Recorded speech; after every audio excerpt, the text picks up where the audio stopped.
Bueno, vamos ahora a saludar a Pablo Giachelo, que estuvo en la flotilla Global Sumut vía Gaza, ¿no? que sufrió también la persecución israelí en ese viaje humanitario. Así que queremos charlar de eso. Pablo, muy buenos días. Acá Tomás García y Gastón Alberdi te saludamos. ¿Qué tal, Tomás, Gastón? ¿Cómo están? Hola, hermanito, ¿cómo te va? Qué huevos los tuyos, ¿eh? ¿Cómo aguantaste toda esta presión del sionismo internacional? Y afortunadamente y gracias a Dios estás vivo y sano. Bueno, desde luego, por suerte estamos sanos, la delegación argentina, pero bueno, con el sabor amargo de que, por una parte, Tiago y Saif, que son dos compañeros referentes de la flotilla, no fueron liberados y hoy están prisioneros por el Estado de Israel en la Palestina ocupada. Y estamos reclamando muy intensamente su liberación.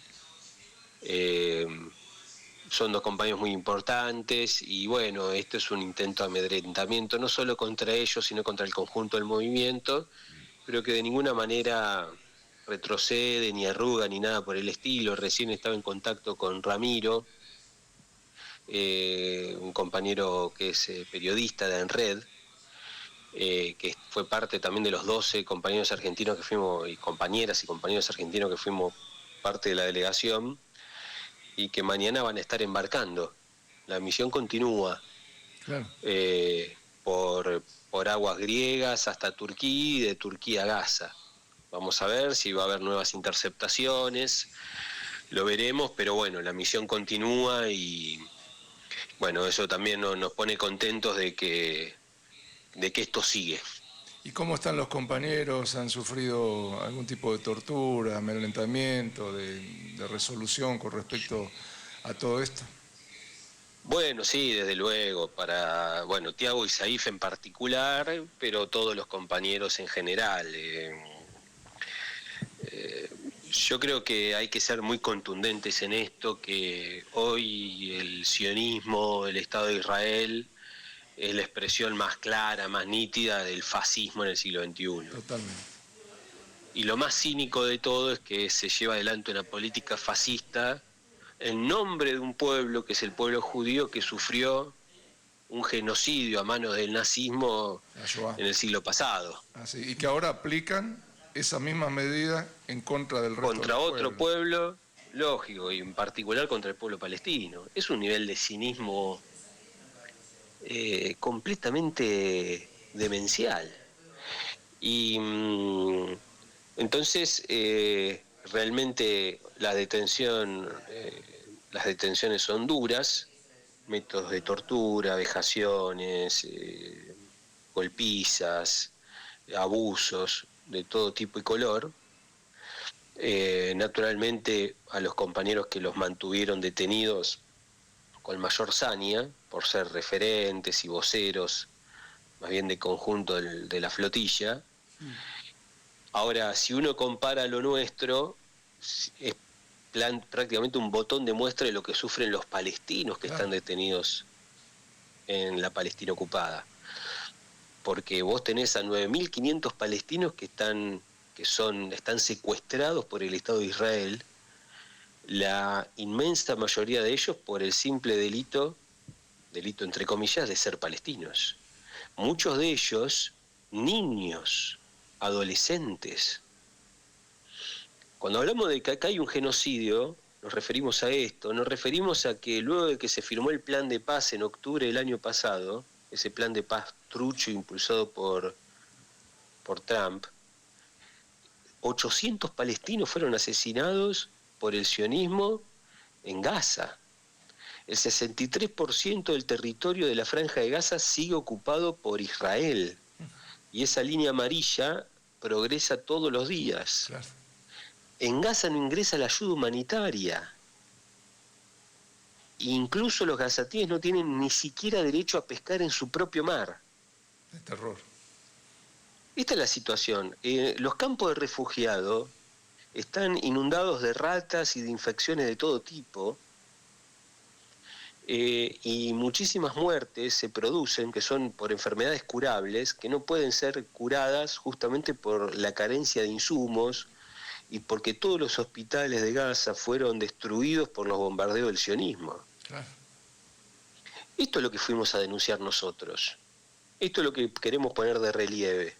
Que acá hay un genocidio que es el genocidio más televisado de la historia de la humanidad, el genocidio más terrible en lo que va del siglo XXI, que sigue su curso y que empalma este genocidio con la ocupación del Estado de Israel del sur del Líbano, donde está reproduciendo los mismos métodos que en Gaza, con los bombardeos y las agresiones imperialistas del sionismo y del imperialismo norteamericano contra Irán. Claro. La tentativa de rediseñar Medio Oriente en función de los intereses del imperialismo. Y en ese aspecto, Palestina como un eslabón clave, con la perspectiva de parte de estas potencias militares de exterminar al pueblo palestino. Sí, yo te quería preguntar, ¿qué organismo internacional o qué patrocinio legal está, digamos, interiorizándose del estado actual de los compañeros? Es decir, de qué medidas se puede uno digamos, tomar para la liberación inmediata de todos ellos. Bueno, han intervenido algunos gobiernos, han tomado la palabra. Ahora vi que, por ejemplo, Lula tuiteó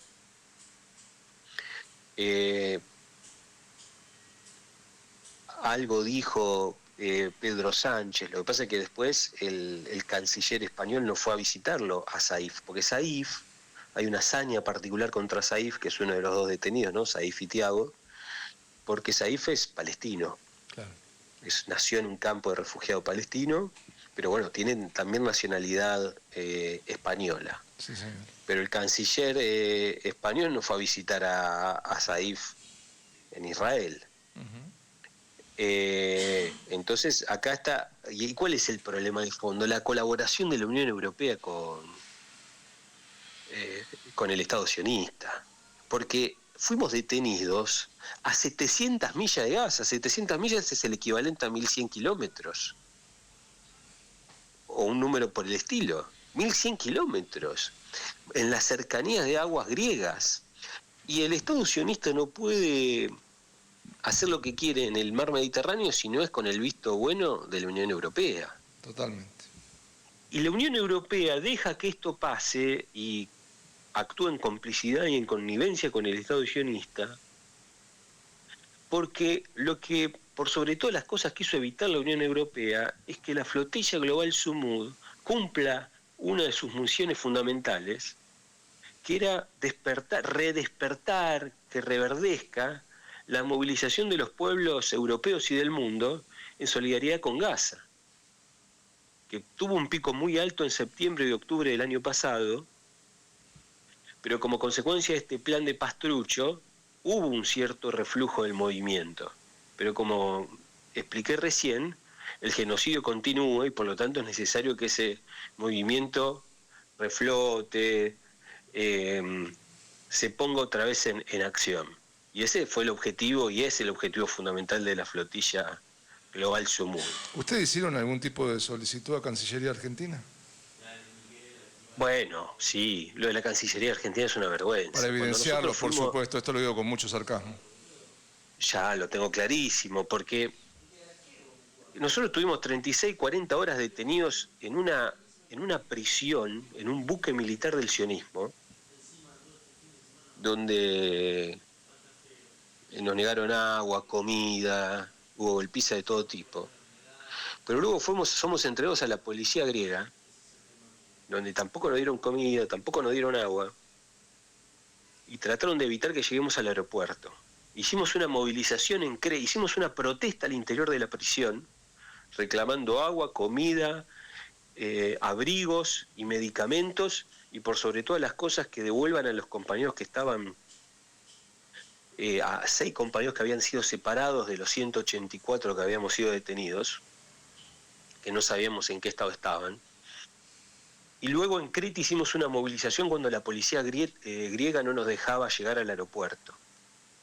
Y cuando llegamos al aeropuerto y nos encontramos con todos los que se habían concentrado en solidaridad con nosotros y con la flotilla, etcétera, estaban los embajadores o las delegaciones de las embajadas de los distintos países de los compañeros que habían sido liberados. Y estaban todos los países menos la embajada argentina. Qué terror, qué vergüenza, che. Ahora, Todos los países menos la embajada argentina. Y llamamos al embajador. Cosa, ¿con qué criterio separaron a esos 6 compañeros? Bueno, había 2 con un criterio que eran que tenían una alergia. Bueno. Lo cual era cierto, porque tenían una alergia, pero bueno, nosotros no sabíamos si era una excusa para separarlos y sacudirles, o si efectivamente querían prevenirse de que no llegue a una fatalidad de algún tipo. Claro. Y a los otros compañeros con ninguna. Y fueron justamente los compañeros más golpeados. Nos decían los del embajador argentino, discúlpame que te interrumpí. Sí. No, bueno, y la embajada argentina que ni apareció, logramos comunicarnos a través de la embajada de otro país con el embajador argentino y no hizo absolutamente nada, tampoco la Cancillería. El papel fue nefasto, tanto de la embajada como de la embajada argentina en Grecia, como la Cancillería. No hubo ningún tipo de asesoramiento, de asistencia a los compañeros argentinos que éramos parte de esto. Consular. Y escuchame, ¿y los documentos se los quedaron los sionistas de ustedes, los pasaportes? No, finalmente cuando llegamos al aeropuerto, finalmente nos devolvieron los pasaportes. Pero vos imaginate que a nosotros, los sionistas, nos robaron todo. Claro. Es decir, nos robaron nuestras pertenencias, nosotros estábamos en Grecia, en un momento sin pasaporte, sin celular, a la libre, claro, sin dinero, sin tarjeta, sin absolutamente nada, sin ropa, con lo que teníamos puesto. Ni siquiera con todo lo que habíamos llegado puesto, sino con una parte de lo que habíamos llegado puesto. Y encima cagado a palos, sin comer y sin tomar un líquido vital como el agua. Exactamente. Esa es la política del sionismo. Esa es la política del sionismo. Y lo de ellos fue completamente ilegal, porque que sean aguas internacionales no significa que no haya legislación. Hay una legislación específica para las aguas internacionales. Totalmente. Y lo de ellos fue un secuestro. El resto de los camaradas del mundo, digamos, ¿qué opinaban acerca de esta política sionista, entreguista, colonialista del virrey de Aldea, Javier Milei? Bueno, todo el mundo es muy consciente. Y había un aprecio y un reconocimiento especial a la delegación argentina porque, bueno, finalmente estamos en el país del presidente más sionista del mundo, como él mismo se autodefine. Sí. Se autodefine. Y bueno, pero mucha solidaridad y mucho acompañamiento de todas las delegaciones, una actitud muy internacionalista, revolucionaria de todas las delegaciones y acompañamiento con nosotros. Pero bueno, y un reconocimiento especial por la osadía, si se quiere, la audacia de participar desde Argentina, movilizarse Europa para tratar de llegar a Gaza en solidaridad con el pueblo palestino. Te voy a hacer una pregunta la cual no tengo respuesta y seguramente podrás coincidir o no conmigo. ¿Por qué crees que en los tiempos modernos, actualmente en la Argentina, se da esta falta de conciencia popular, revolucionaria, de intervención, de militancia? Es complejo, ¿no? Bueno, yo creo que son momentos y que... Qué difícil. Yo creo que son momentos y que todo cambia, ¿no? Como dice la canción, claro. Cambia, todo cambia. Son ondas, flujos y reflujos. Y ahí yo tengo una visión crítica también, digo, el hecho de que haya, por ejemplo, los retrocesos de la clase trabajadora el progreso del capital sobre el trabajo en materias de derechos laborales y todo lo demás es un factor de desmovilización de los propios trabajadores. Porque si yo tengo que trabajar 12, 14, 16 horas, ¿en qué momento me puedo sentar para tener una reunión, para discutir los problemas políticos, para atender los problemas políticos? Y por lo tanto tener una comprensión cabal de la realidad en la que estoy y tener una intervención más activa. Mientras nosotros siempre se nos ha atribuido algo que en realidad nunca defendimos, digo a los socialistas, etcétera, de que nosotros decimos mientras peor, mejor. No, mientras peor, peor, mientras mejor, mejor.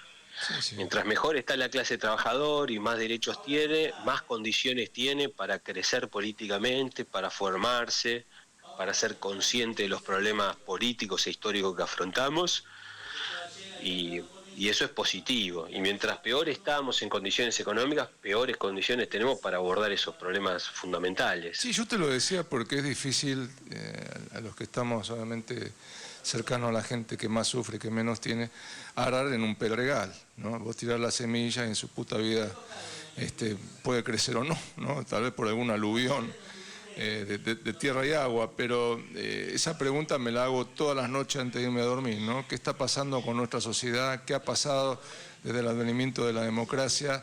¿A dónde quedó nuestra sangre revolucionaria? Siento que hay una falta de reconocimiento a militantes como vos, ¿no? que han puesto el pecho, la vida, su libertad. Realmente me avergüenza mucho el momento que estamos viviendo. Si esto se hubiera dado en otras épocas, obviamente todos seguiríamos detrás del ejemplo que ustedes están brindando. Bueno, yo insisto que creo que es temporal y que los esfuerzos de hoy los cosecharemos mañana. No sé si mañana mismo, pero digo mañana en un sentido más metafórico. Y que lo importante es que los revolucionarios no bajemos la bandera en los momentos que el viento sopla en contra. Y en algún momento eso nos dará la autoridad para cuando, bueno, cambien las condiciones, poder jugar o poder tener un reconocimiento más amplio entre sectores más amplios de los trabajadores, de la población, y bueno, empalmando con los intereses generales, poder definitivamente llevar una transformación de fondo de la sociedad y terminar con este régimen. Totalmente. Me refiero, naturalmente, en primer lugar, el régimen de Milei, que tenemos que echarlo ayer. Claro. Porque no podemos esperar a 2027. Así es, coincido. Esperar a 2027 es extender las penurias. Pero sabés que también, tampoco esperar a la caída de Donald Trump por una derrota aplastante que le están dando en Medio Oriente con la República Hermana Islámica del Irán. Creo que hay que hacer foco en esta lucha revolucionaria, cotidiana, en defensa de nuestros derechos más naturales, ¿no? Más individuales, más libertades. Desde luego, ¿no? Desde luego. Y ahí... Sí. Pero, y perdón por último, por último sí. Te digo, creo que debemos actuar en concatenación con estos sucesos como el que vos participaste, con el tema del trazado de los BRICS, con Lula, con Claudia Sheinbaum. Es decir, tenemos que alinearnos por ahí. Yo no sé cómo hacer ese clic, ¿viste? Con la sociedad. Te juro que lo hemos intentado, pero están tan ensimismados, tan cagados en las patas porque los rajen, porque los metan en cana, porque los caguen a trompadas, que es muy difícil traccionar, ¿no? Desde luego. Ahora, para mí importa, en aquellos que queremos realmente una transformación de fondo, nos debemos un debate de estrategia política. Así es. Porque, y acá probablemente tengamos un contrapunto, yo creo que uno no puede comprender el por qué asciende Javier Milei al gobierno si no es a la luz del papel que ha jugado el peronismo en todo el último periodo. Así es, cómplice. No solo, bueno, por una parte cómplice bajo la gestión de Milei, pero si uno no hace el balance crítico del papel, entiendo yo, muy negativo, nefasto, del gobierno de los Fernández, no se explica por qué asume Javier Milei. Cuando digo cómplice me refiero a la oposición a la sociedad misma. Bueno, sí, pero a mí no me gusta cargar las tintas sobre la propia sociedad. Naturalmente el votante es el votante y tiene responsabilidad de poner la boleta que pone en una urna y las decisiones que toma, pero si el gobierno anterior se jactaba de ser un gobierno del Frente de Todos, sí, y había incluso organizaciones que se reclamaban de izquierda, que estaban adentro de ese gobierno del Frente de Todos, y decía que volvía el asado, que no le iba a pagar a los bancos, iba a priorizar a los jubilados, es decir, con un discurso entre comillas de izquierda, y termina con inflación del 200% y un cuadro social catastrófico. Entonces, y el gobierno previo había sido de derecha porque había sido Macri. Claro. Entonces se vino la izquierda, entre comillas. Yo nunca caractericé al gobierno del Frente Todo de izquierda, ¿no? Obvio. Pero si supuestamente era de izquierda. La derecha moderada, entre comillas, Macri, había fracasado, entonces la salida es la ultraderecha. Nos regalaron, claro. Nos regalaron. Entonces, por eso defiendo el papel independiente que ha jugado y que juega el Frente de Izquierda. Y entonces ahí tenemos el debate de una estrategia. Además muy consecuente, muy consecuente el Frente de Izquierda, que tenemos que reconocer, estés de acuerdo o no, que siempre estuvieron en todas las marchas, en todas las movilizaciones y al lado de la gente, ¿sí? Por ejemplo, con los 12 apóstoles cada miércoles, cuando los cagan a trompada. ¿Sí? Ahí están los representantes del Frente de Izquierda siempre, caminando por la calle libremente, sin guardaespaldas, dándole la mano y conversando con todo el mundo. Absolutamente. Y vos tenés que... Algunos compañeros, mira, ayer estuve en FATE.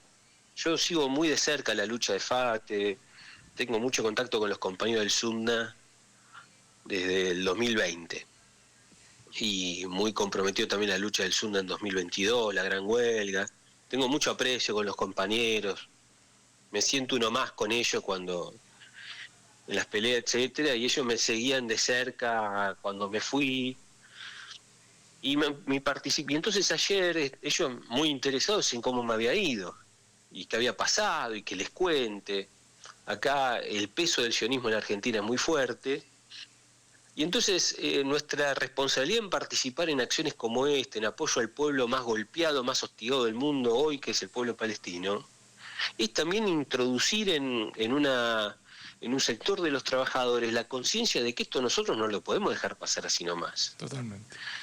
Y es la manera también de mostrar la abnegación, el sacrificio revolucionario, militante, para que penetren estas ideas y este compromiso entre la clase trabajadora, si realmente queremos transformar el país. Nosotros necesitamos una clase trabajadora que tome la batuta en sus propias manos y no que venga alguien a prometerle que vamos a...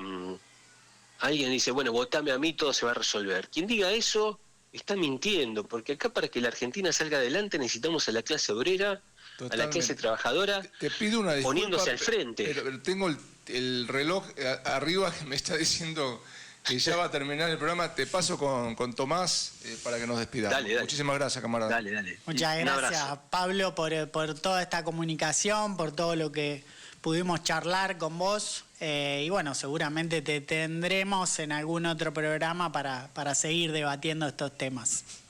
Bueno, muchísimas gracias, compañeros. Un abrazo grande.